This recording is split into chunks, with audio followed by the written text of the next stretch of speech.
Hi, I'm Alan Ross, and we are at Distributech 2025. We've got interviews with thought leaders, and we'd love for you to see what we've done here. Hey, thanks for joining us.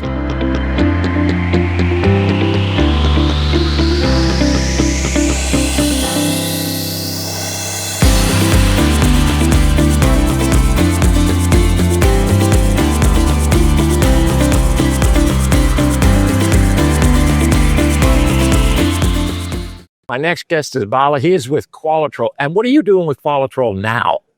So I'm the president of Qualitrol. Recently joined. I didn't Qualitrol. know that. Yeah.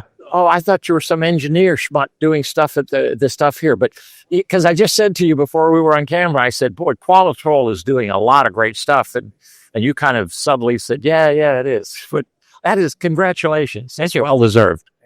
So how did you get here? What was your journey into engineering and into everything? Because we used to do the Comet Conference. Yeah. You were one of the presenters, always at the Comet. I think we did 3 of them. Close to. Yeah. Okay. And it was, to me, the best technical conference that I'd ever been to. Felt like it was great that we were part of it. But talk a little bit from then to now. Yeah, I'm an electrical engineer. Right. I spent my career started as a field engineer. Almost 15 years with GE on the protection and control side. Almost 7 years with Schneider, on the digital side and on the distributed energy resources side, building a microgrid business. Okay. And now with Qualitrol. So in spirit, I'm still an engineer. So that's what keeps me going, actually. I just interviewed a gentleman and he's the CEO of his company now. Yeah. And he talked about the journey from being an engineer to being the CEO. And I think there's not enough engineers that have moved, whether they're mechanical like me or electrical like you. But excellent.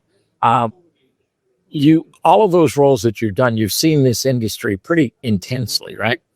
And it has gone through more change in the last, maybe say 5 to 10 years. I'll say 5 years than 50 years before. Yeah. Talk a little bit about the changes that you've seen in the industry. It's been amazing. Like, I've been in this industry for 20 plus years. Yeah. This is the best time to be in this industry, right? For foreseeable future, this is a high growth industry. The loads were not, growing. It was constant for 20 years. We built this whole ecosystem of electrical network and spent a lot of time on efficiency for the last 2-3 decades. Yeah. Now you see a huge spurt in load growth, and you see a big change in the energy mix. Yeah. Right. And then you see a big change in actually how do you really bring all these explosion of changes with respect to load growth, the energy mix, and the growth of data centers. All this means that you need to go double this electrical infrastructure in the US in the next 15, 20 years. What it took us like almost 80 years to build to what it is. I think that is an enormous change that's weighing on expertise, supply chain, infrastructure, ensuring. But all of these things need to continue to happen in order for the grid to be rebuilt for electrification. So it's interesting. Low growth is one of the factors. Yes. I know Georgia Power, we were at an event and one of the senior vice presidents there just made the statement that they went 20 years with no growth. Yeah. And they were building a new nuclear reactor was it going to be used? But they really didn't have any growth, the Southern Company. And then she said, we're seeing 8% load growth. That's unheard of. That's a hockey stick. That's true. Yeah. Canada, hockey stick. But it's unheard of. But it's not just load growth. No. The load is changing, right? Correct. You got a whole bunch of DC coming in. Yep. You got to invert it. You got to get it out. And then you're basically doing DC data centers. Yeah. There's so much changing in I would say the quality of the load and the signature of the load. So talk a little bit about that. It's more than just load growth. I think it's to me, I think one is actually the load growth. Primarily, what I see as a load growth globally is that the demand is there actually. Right. And that demand is being fulfilled actually in many different ways. One is electrification is driving it. Okay. So the electrification of the fleet, electrification of the buildings, right? And then you also, to serve that electrification, then you are building a lot more of, resources behind the meter that never happened before. Yeah. So that's kind of changing the whole scenario. Now putting more solar, more storage, more inverters are coming in. So that's kind of giving a completely new dimension in terms of how these load growths need to be managed by through the centralized power and through actually the decentralized power. It's a whole gamut of changes that the industry has never seen before. Yeah. So how are they reacting to it? Because the utility industry has been very insular. Yeah. These people don't talk to these people, right? And they're very me too. It's like, I want something new and improved that's proven. Well, you want new, innovative, or you want proven. You don't get both. But it seems to be today there's a lot more openness from the entire utility segment to change. Yes. To saying, if you can bring something that works for us, because I hear the C-level people talking about outcomes, not process, but outcomes. Speak a little bit to that from a Qualitrol perspective of what you can bring to the outcomes that they need. Well, it's a great word, actually, outcome, right? And a lot of customers today, and you look at from the utility perspective, there's not enough generation that can be added on to the grid. Yeah. And even if there is enough generation that comes on board, interconnection actually is a big challenge. Yes. Yeah. Where the resources are available and where to connect them and where the loads are, it's a three-dimensional challenge actually that exists in the industry today.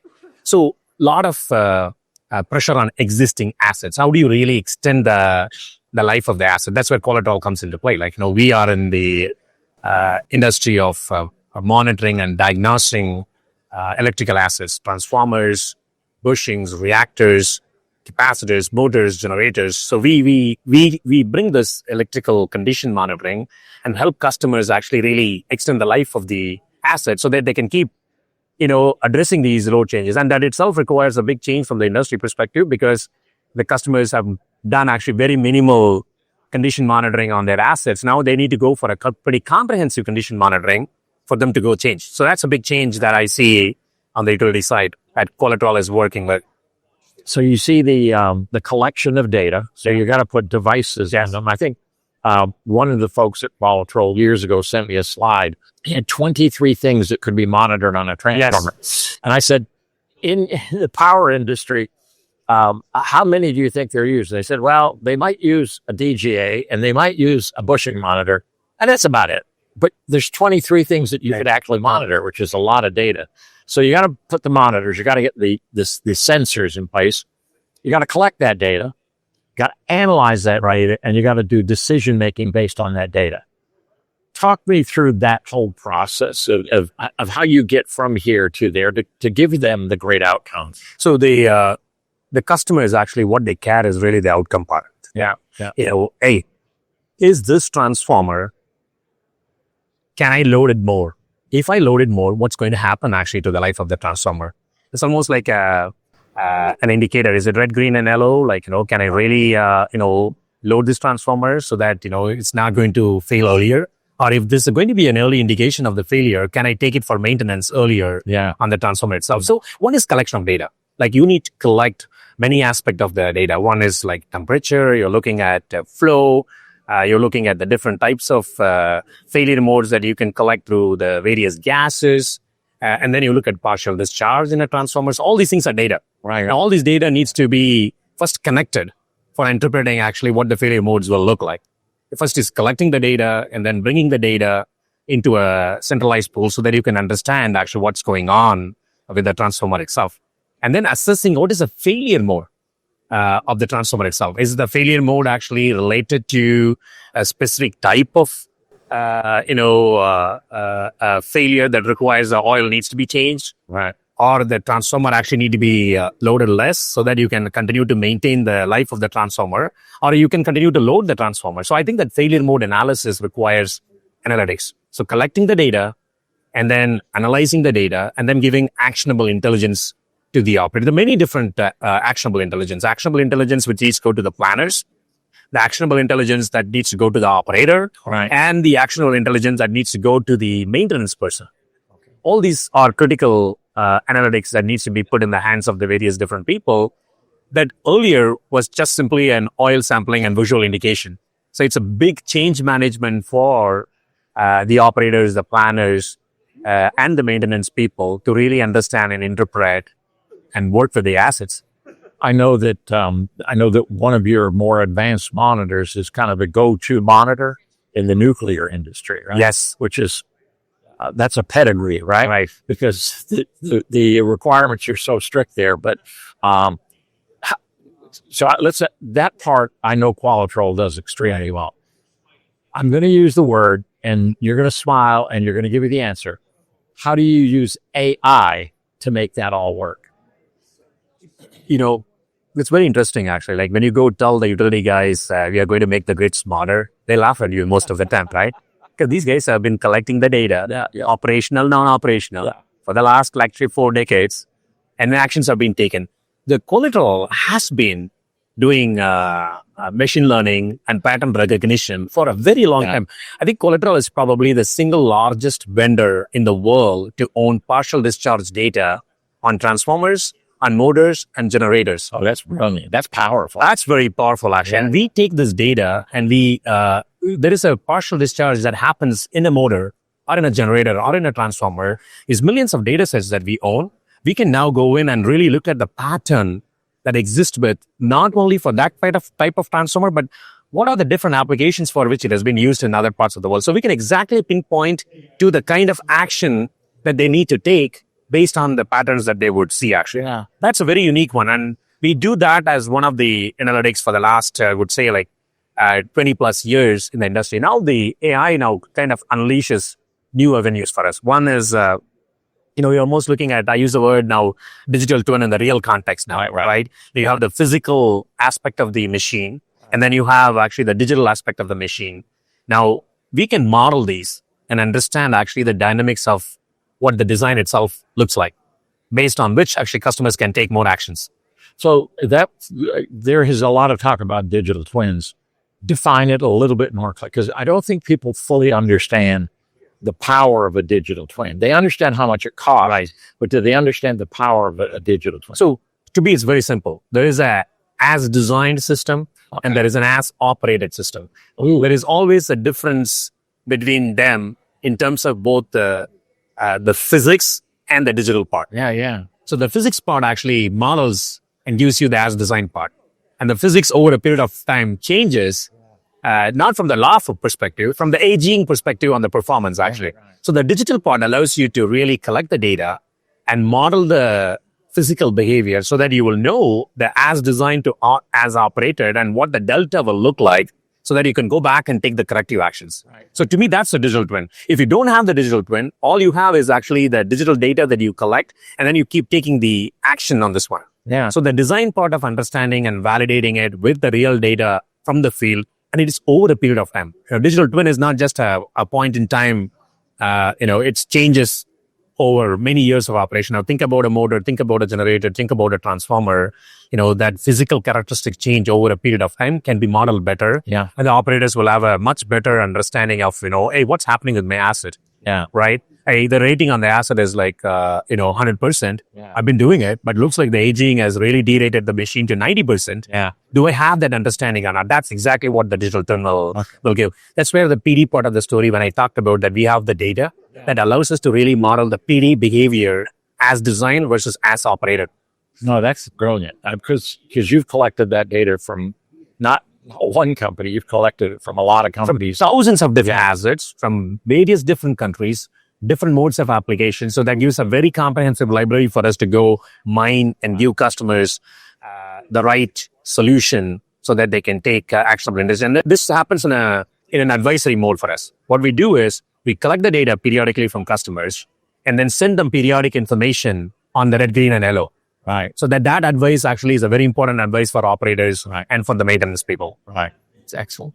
The industry's changing. It's changing very rapidly. Where's it going? What do you think's happening in the next 5 to 7 years? And I'm going to tie that into how is Qualitrol going to meet them where they are? So to me, the industry is at the cusp of a major change, right? What used to take a project to implement 5 years need to be done in probably 6 months now. I think that's a fundamental change. If you don't make the change fast enough, I don't think we would be able to meet the kind of load growth Right. that's happening with electrification and with the data center growth, right? I think to me, that's the first change, which means that you need to deploy systems at the scale and the speed that utilities have never done before. They used to do all the things by themselves. Yeah. Now they can't actually. Right. Now they want actually a much more connected, coherent systems to come and actually solve the problem for us at the speed they wanted. I think that's one fundamental change. And then two is now need to operators, the people part.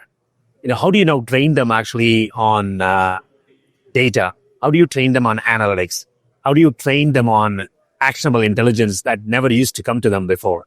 Visual indication of red, green, yellow is now changing to a digital indication of a red, green, and yellow. That's a big change management as well. And then three, like the dynamics now of different energy mix. Okay. Right? There's wind, there's solar, there's battery, there's inverters, and then there is a bidirectional flow of energy, and there is more analytics. All this means that the grid of the past cannot really guide the grid of the future. I think that change is a dynamic and evolving change that everybody has to go meet it, actually. You've heard that here a lot, that they're much more open to saying, hey, here's my problem, come in and help me. And most of them, the problem is the same. Yeah. It's everything that you just talked about. Okay. You've got, the utility people are managing all of that change, but they can't implement all of that change. Right. They don't have the culture of implementing that change. So bringing other people into it. Talk about you've been doing this now a while. Talk about Qualitrol and serving this industry with Qualitrol. Qualitrol is a company that we've worked before with. Love your people, love your culture. And as I said, the monitors that you've got in the nuclear industry on transformers are the cat's meow. They are the ones that people say. So if somebody's good enough for the nuclear, it's good enough for me, right? So talk about Qualitrol in the future, because it's much more gauges and all of that's how we used to do it, right? That's what Qualitrol is. You're getting a lot more smart metering, analytics, data management, decision making. So Qualitrol has been setting the standards on monitoring and diagnostics for electrical assets for several decades. We are going to celebrate our 80th year in the industry, right? Still in Rochester. Still in Fairport, Rochester. We are out of Toronto, and we have operations in Belfast, in Glasgow, India, China. We are a global company, and we have been providing these solutions for a very long time. So to me, the biggest change that Qualitrol is bringing to the industry is like, how do we really help customers see the overall package solution? One is all the sensors, all the gauges, bringing them into an architecture that will allow them to collect the data, mine the data, and really provide those actionable intelligence, no matter whether it is a transformer asset, or it is a GIS asset, or it is a motor, or it's a generator for different application, nuclear or turbo generators. So Qualitrol's mission actually to the future is all about really delivering the products, the systems, and the services that will continue to allow more of this at scale so the customers can understand actually where their assets are at any point in time. It's a big challenge that you got, because you're doing it in an industry somewhat reluctant to change, but also it's like building an airplane while you're flying the airplane. That's right. You can't land, but you got to make the airplane different when it lands. And that's a lot of what utilities have to do. And I love the fact that your pedigree speaks volumes for what you do, and you're going to rely on that pedigree going forward. Yeah. Because too many companies think they have to have a new answer, right? No, you've got the answer. You've had the answer. You're just adding some parts to it. Now, I think it will get accelerated. Like what happened in the transformer failure in Heathrow substation is going to alert this industry actually what it needs to do in terms of the monitoring and diagnostics. Can I get an early information on this one? Oh, yeah. Right? Like, I think that was taken for granted because this is an insurance industry. Like while protection and control is a must from a reliability perspective, monitoring and diagnostics was a premium actually on these assets. I think that will change from being the reliability factor as well and a safety factor as well. Yeah. I think that's going to change this industry on its head. And Qualitrol is in the middle of making that change at the scale. Actually, it's possible. And we have been doing it, and we would be doing it. And that will enable actually that more electrified future that the world needs. But the best thing about that, nobody was hurt. And the other best thing was it's going to give a lot of people a wake-up call. Right? I don't think people know what happens when a transformer like that, you have a fire, you can't put it out. You can put it out, actually. Yes, that's right, actually, yes. But how do you prevent that from happening? That's exactly what needs to happen, right? Imagine actually now people stranded for 2 days on a busiest hub actually in the world, right? Now all airports will go back and look at whether their transformers are going to be monitored or not. Like there's very changes that is coming that will go make this as a mandatory, system that needs to be put on. Is adding monitors a capital expense or is it It is a capital expense, okay, right?